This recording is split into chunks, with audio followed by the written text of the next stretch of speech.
Well, I got 27 minutes. I'll probably take up every bit of it.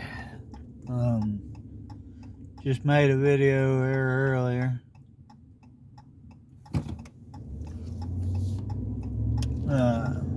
I'll post that one for this one. I'm not posting this one until I feel like it. So I'll just go ahead and give y'all a date. Today it's 3:08 p.m. on February 23rd.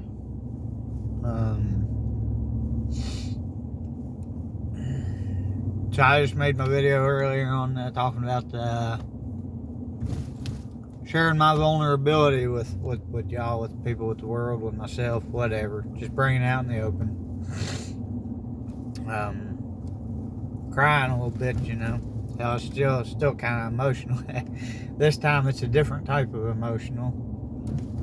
It's more of somebody showing compassion to you.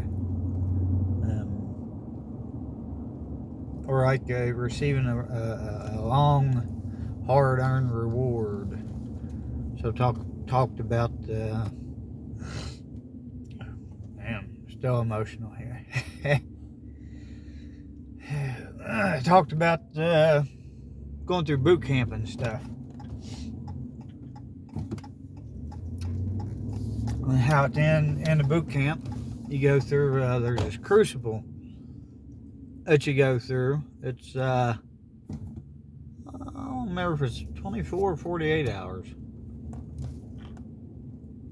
I think it's 24 hours. You just stay up straight. You're doing all these crazy ass fucking, this crazy ass shit just plumb fucking drains you, wears you out as hard as a motherfucker. But anyways, for 3 goddamn months, you're getting your ass beat, chopped, and completely 100% controlled, you know. Just a very high stress, high energy and output environment made to drain you and break you off. And then at the end, you know, you complete the crucible and they hand you your EGA, Eagle Globe and Anchor. It's just it's a metal pen, or not a damn pen, it's an EGA. I don't know. Look it up if you don't fucking know. I don't know what it's called.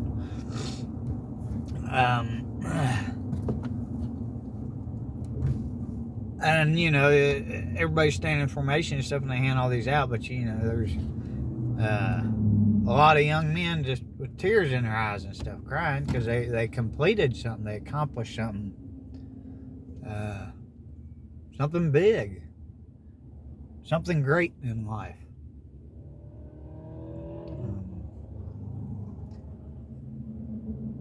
I don't know. I guess maybe that's kind of what this is. It's a feeling of accomplishing something. I don't know. Which I've had this many, many times throughout my journey with God. You know, I talked about I just posted on Facebook a couple days ago or something, talking about how God's boot camp is a hell of a lot harder and longer than the Marine Corps. It also comes with more benefits, okay, but there's a hell of a lot more challenges and more rewards and stuff throughout it.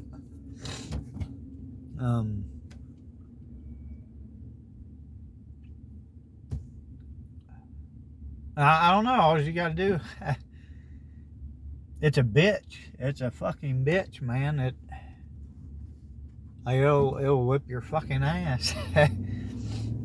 But all you gotta do is just don't quit. Same thing as boot camp, or basic in the army or something. You know, all you gotta do is just don't fucking quit. Keep fucking pushing through it. Right? And you'll get to the end. It'll break, and you'll become who you want to be. That's what God's boot camp is all about. It's becoming you, who you are meant to be, who you want to be deep down inside. So, let me tell you, I made that video this morning. I've been, I don't know, it's kind of struggling. I don't know why. I don't know, just have, because that's part of it. And I don't know, I'm fucking emotional as fuck today. Like a goddamn woman. Yeah. You women think I don't understand what y'all go through? Fuck. Yeah, right. I promise you I do. I've been God's bitch. I've been the woman. Hey, I submitted to God. We fought, we've argued, we've fussed. I've rebelled against him at times, but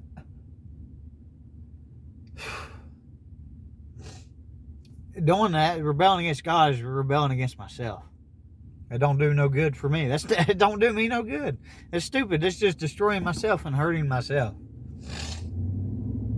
That's what you women don't understand. Y'all get married with a man or something, you know, and you say that you love him and you want to be with him forever, okay? Well, then y'all, things don't go the way you want it to right off the bat. And because you don't get what you want as quickly as you want it, you don't let a man put you through that boot camp. Y'all don't let a man discipline y'all these days. Well, you're either going to let him do it or life is going to do it to you. Either him or life, it don't make no difference. You know, if he loves you, if he's hard on you, that's not because he's trying to hurt you or be an asshole. Y'all gotta let a man, you know, I'm not saying you should put up with an asshole neither, that you shouldn't, you know, you should honor and respect yourself. Have self-respect and self-love. This goes for men and women. I don't even need to, I need to quit fucking dividing men and women. It's all the same when it comes to these principles and stuff. There are differences in men and women, absolutely, in the roles that we play in life. I will never say anything different because that's just a fucking fact. You know, a man doesn't produce milk. He can't fucking feed a goddamn baby with his boobs, you know. So I mean, there are differences. But when it comes to this stuff, self-respect, self-love, well, there ain't no difference. A woman needs to respect herself just as much as a man needs to respect himself. And when you do this, when you respect yourself properly, if you're with the wrong person in life, they'll either change. If you're with the wrong person in life, you're going to go separate ways. You're going to be divided from them, okay? And that's honestly, there's a lot of people in this world that are terrified of that.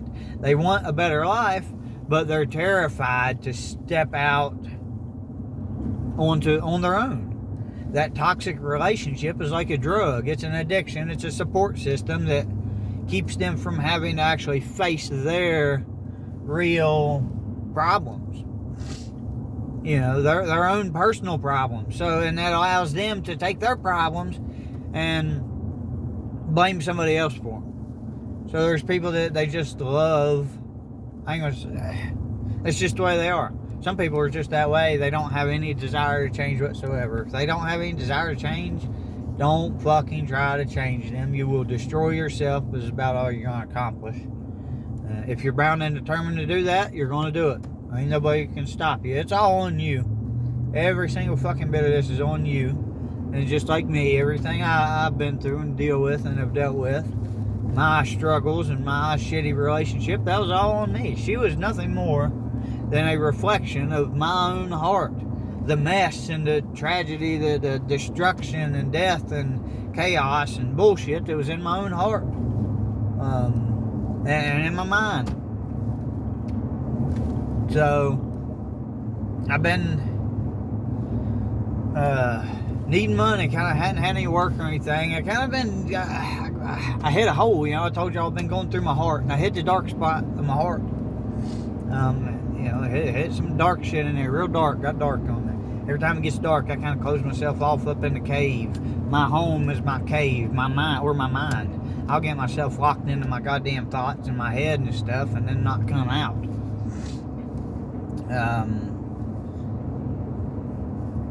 Every time I move up a chakra, a level, a new stage in life or whatever in myself, I have to do this. I have to go through all this. So I started off in the beginning. It's all beautiful and wonderful and everything is great. But then as I move on through it, you end up entering into the darkness of it, the evil, the corrupted sides of yourself that you've been hiding from, that you've been failing to acknowledge for your whole life, okay, or however long that stuff's been in there.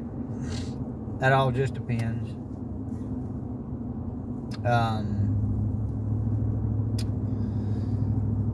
So I went to town. This is how God works. This is how things work, man.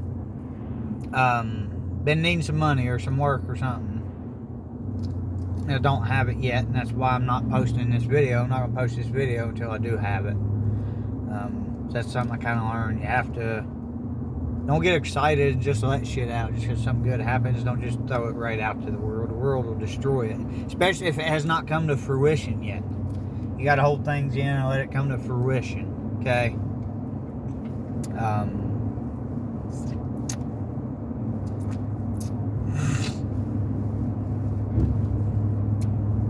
So I went to town. I went to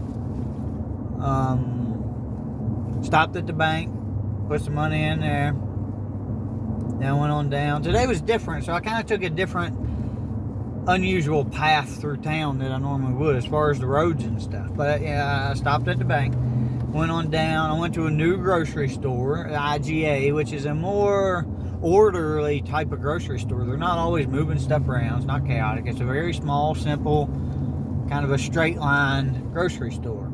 Prices may be slightly higher than other places, but it's a, you know, it's just a, you could kind of say it's a higher class place to shop, really. I don't know. It's a different type of place. I like it. It's good. I like everything.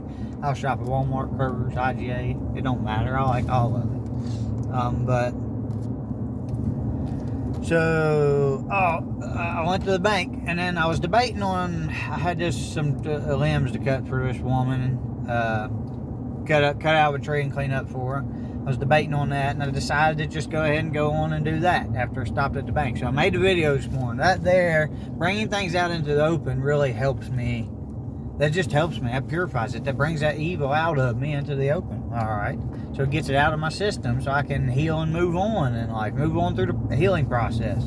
Or just the life. In life in general. Live. Be able to live. Once you heal, you just go live. A lot of people think that healing is a lifetime journey. It's not. You just heal until you're healed. When you're healed, wholesome, healthy, until you get hurt again. But then when once you learn the healing process and get it figured out, well, fuck, you can heal like in no time.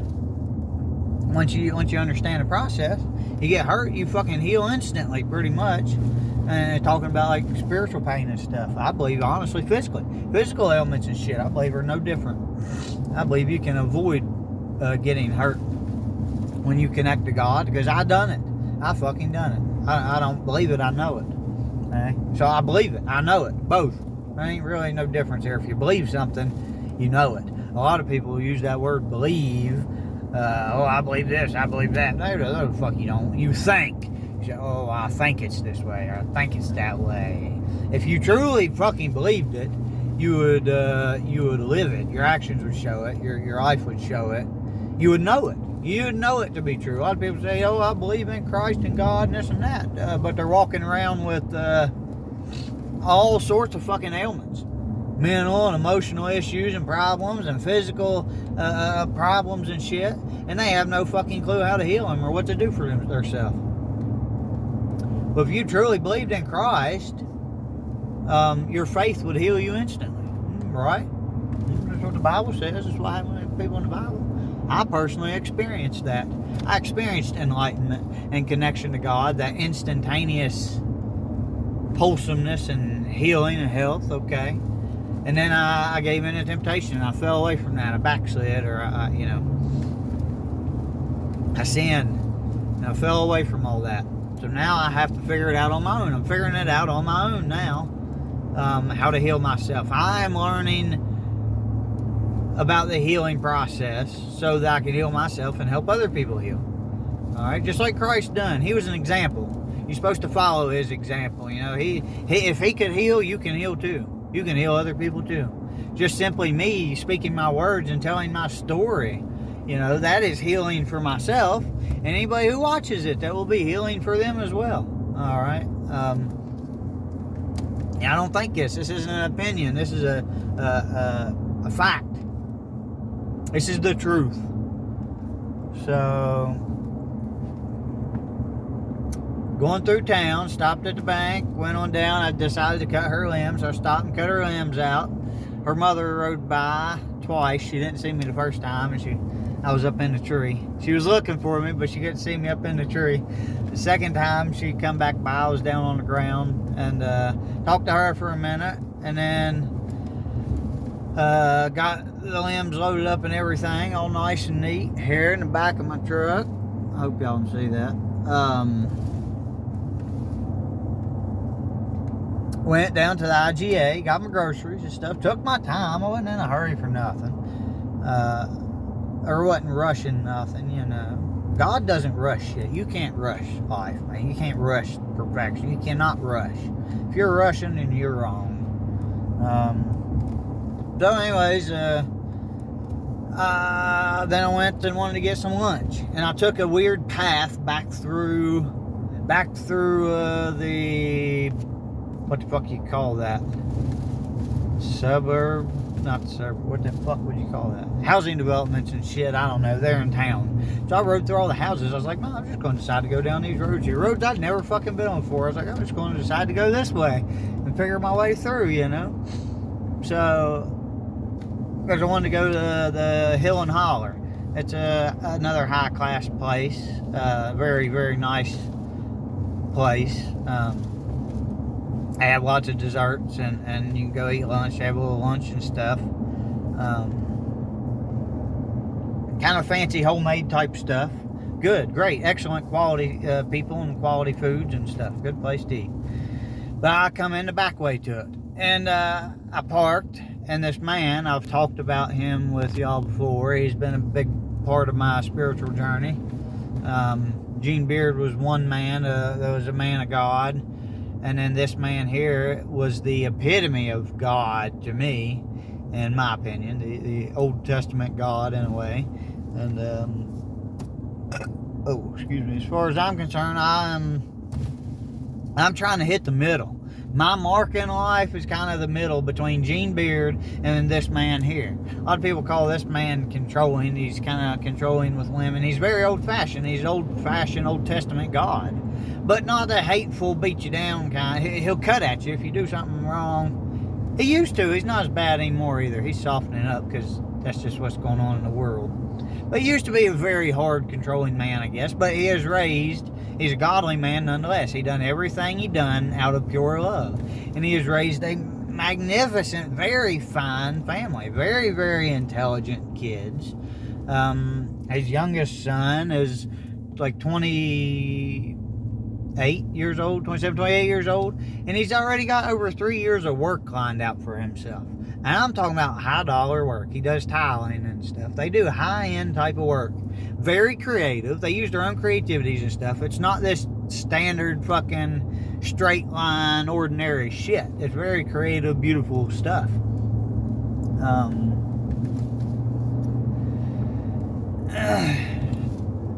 So, Florian, I don't know if I told y'all his name or not, Florian's life. Lives up the road from me. I talked about him. He's one of the very first place I went to in my journey in the woods. When I went off in the woods, I got lost the first night, and I ended up wandering down by his place. I didn't know where the fuck I was at. I was completely lost. I come off the mountain and ended up hitting a road, and I didn't know where the fuck that road was at for a long time. Until finally I realized it was a couple miles, or yeah, 2 or 3 miles up above my house on my road, you know. But I hadn't really spent a lot of time up that way. I wasn't familiar with that area. So I found this out later, and then I ended up meeting him. So I wandered off right there around his property. He's got very, very strong energy, okay, spiritual energy. He's been meditating for over 30 years. He's a very wholesome man.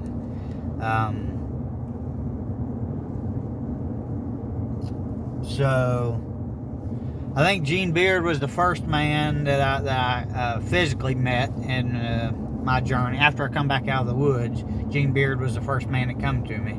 And he was the opposite of Florian. He spoiled the shit out of women. He was a very godly man, too. He's raised one hell of a great family. But it's kind of in the opposite manner, right? Gene Beard, he just believed, he didn't believe in women doing hard work and stuff. He believed a man not to be a man and do all the work and basically take care of the damn women. He kind of spoiled women, in my opinion. And where Florian was kind of hard on women. But they both raised immaculate families. Nothing wrong with either one of them. Okay? But for me and for the future and for our life and the world that we live in now, I want to be somewhere in the middle there. Because that's what we need. That's what we need. That's where we are at in life as a country and everything. We need to find the middle. We need to hit the mark of a balance, a nice healthy balance between compassion and spoiling your, I don't believe in the word spoil, but let's just say spoiling your wife and your kids and stuff, or for women, spoiling your kids, and discipline and order. You know, there needs to be a nice healthy balance in there. And both of these men are completely balanced in their own ways, but it's more like a 80-20 balance. As in Florian was like 80% discipline and order with 20% compassion and understanding, if that. And probably, I don't know, it may be a good estimate. And Gene was the opposite. He was like 80% accepting and loving and forgiving with his family and 20% orderly with them. Now here's the opposite. They're both opposites. Gene was 80% orderly and structured and disciplined with himself, and only about 20% compassionate probably. Florian is probably 80% compassionate and understanding with himself, and only 20% disciplinary. Like Florian told me one time, he didn't believe anything got done through willpower. So he has never had to be hard on himself to get things done that needed done. He may have been hard on his family, but he never had to him that was easy. That's just the way it was. He come from Germany, and that's where he come from in life. Y'all got to understand where people are coming from in life. We got to understand where we are coming from in life as a country. I had to understand where I was coming from in life in order to get to know myself, understand myself, have compassion and love for myself, and the proper amount of compassion and love, as well as the proper amount of firmness and order and discipline. So I only got 5 minutes here. So Florian, this man, have not seen him. I went and worked for him last summer up in Maine.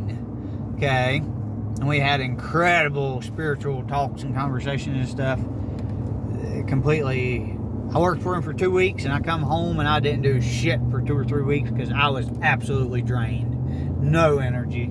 And I found out after he come back from Maine in October or September, I think was the last time I seen him. He stopped in one time, and he told me that they was sick for 2 weeks after I left, because I opened them up into a new world, and he got to open me up into a new world. So we was two. He's no more powerful than I am. He's an Old Testament God. I'm a New Testament God. I am a new God. Okay, I told y'all I am a God. I don't care if that bothers you or not. I am God.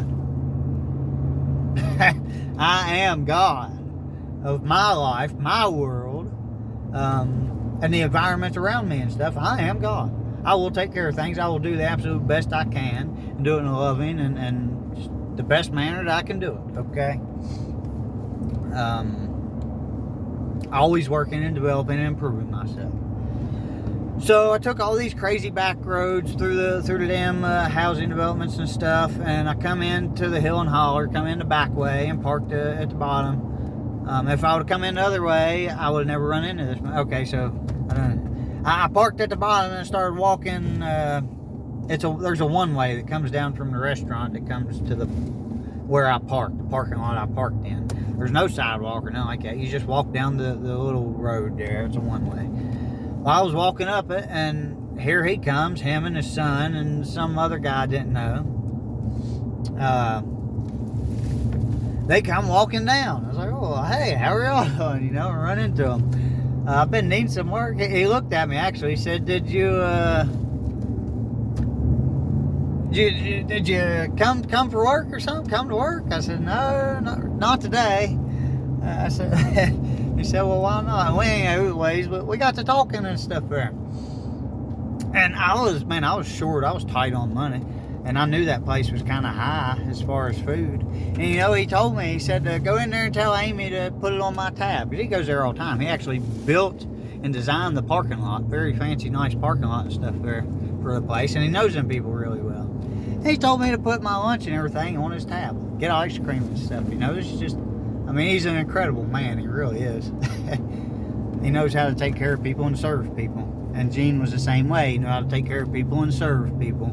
That is part of being God, is being a servant without expecting anything in return. So I run into him, and I told him just before I left, I said, I'm pretty empty on work at the moment. I said, let me know if you need a hand or something. Holler at me. I said, not today, but, you know, let me know. So, and I'm looking forward to working with him again, because that man is incredible. I can learn a lot from him. So there's a whole nother story there I could tell, but I got a minute left before this video. That my storage on my phone is full, so I only got less than a minute now.